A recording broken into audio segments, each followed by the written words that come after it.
Corner Beats Productions.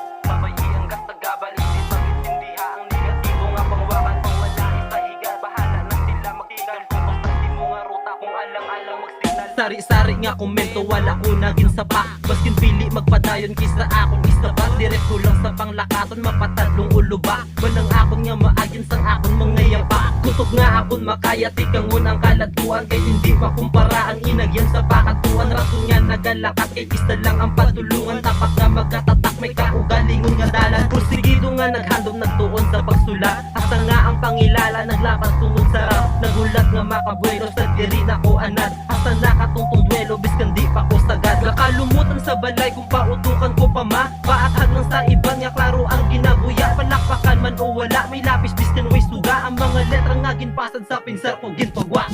Sige lapatan ko ang beat nga upod ko sinugi. Depende na simo kung sa akong kamabati. Sige pre, ano to gani aton nga tema? Anong rason kag sa likod sang imo pagkanta? Sige sang una, ano man ang kuyaman. Kung ano ko subong, syempre akong ginpaninwaan. Di ka balo magsulat, ila ko na nga ginhambalan. Ang season 2 ka BTRB, ako naging championan. Sang una daw ahaw, bumbak di ko kasabay. Subong makalapat sa beat, grabe ya pamatay. Problema nga dala, grabe wala ko ginatrasan. Ang madasog ko nga flow, imo dapat nga pamatian. Subong wala ko na ginasaba kilasuya. Hindi ko magtupong sa lebelya nila. Wala ging kauya nga nagtalang ako na lagyan. Mga opinyon nila hindi ko manakinanglan. Kaya ko maging ako, nagapadayon lang ko.